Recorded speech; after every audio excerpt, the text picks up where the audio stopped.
Affordable health care has been a problem in the United States of America for many years, but unfortunately is more of an issue currently. The introduction of the Affordable Care Act has changed the dynamic significantly, but has unfortunately left us with health care which is expensive to the average consumer. Since January the 1st, we have had a significant change in the insurance here in Lebanon, Kentucky, especially in my personal practice. I've been here 53 years. I will be starting my 54th year in July the 1st. I've never seen such bad coverage for people. People are not coming in for single problems like they did previously. They wait till they have numerous problems, or they wait until their problems are bad enough. That unfortunately is not a good recipe. The system is being fueled by insurance companies, not by healthcare providers. People who are adjusted to paying a monthly premium and having a copay on their drugs as well as office visits is now having insurance, which they have to pay the first $2,500 to $3,500 deductible. There are a number of reasons why healthcare is not affordable in the United States. One reason is the cost of technology. When new technologies are introduced, they tend to be very, very expensive. Healthcare is a business in this country. When one hospital system or healthcare system acquires a piece of technology, you can rest assured that the competing hospitals or competing systems are going to have that same technology available. Another reason for healthcare being unaffordable in the United States is our current payment system. Insurance companies pay the bills. Insurance companies require management, which costs money, and insurance companies in general are for-profit institutions. There has to be a margin of profit which is added into the cost of health care. Defensive medicine unfortunately adds to the cost of health care.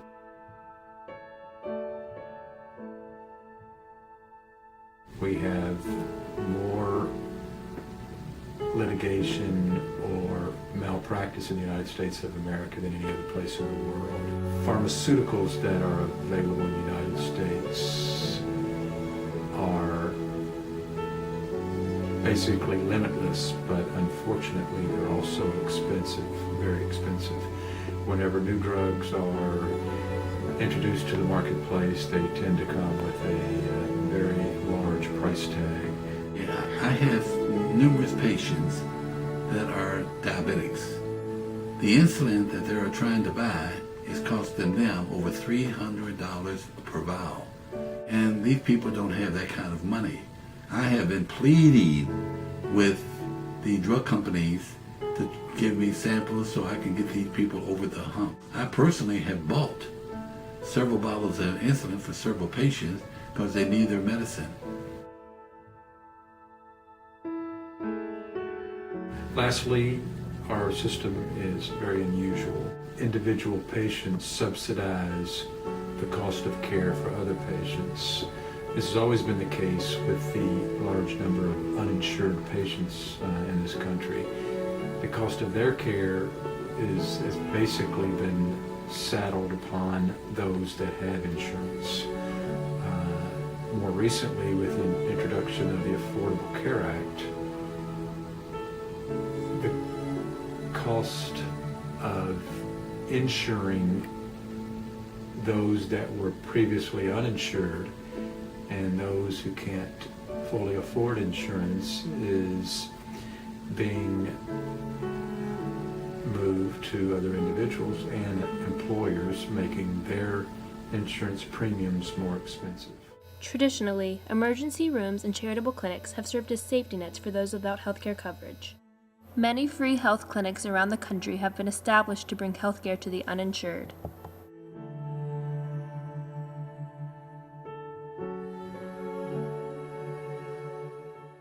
The Family Community Clinic was founded by the Fisher family with the support of St. Joseph's Catholic Church. We established the clinic 2 years ago.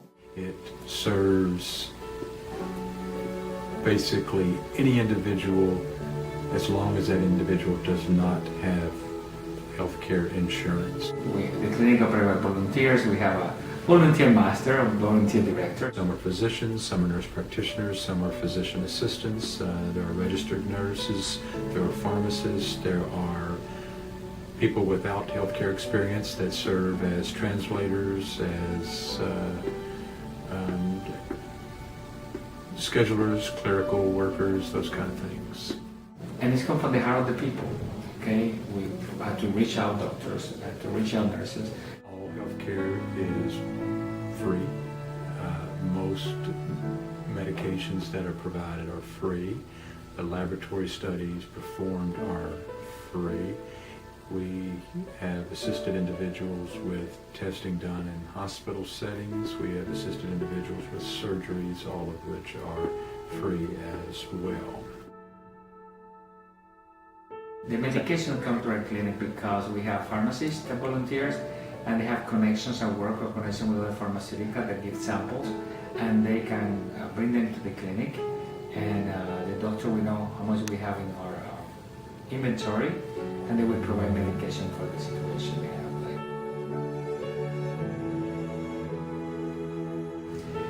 It's very important to understand how a person, and we respect the dignity of the person that work 40 hours a week or less, and they have to decide in their salary how we're going to use and make the priorities.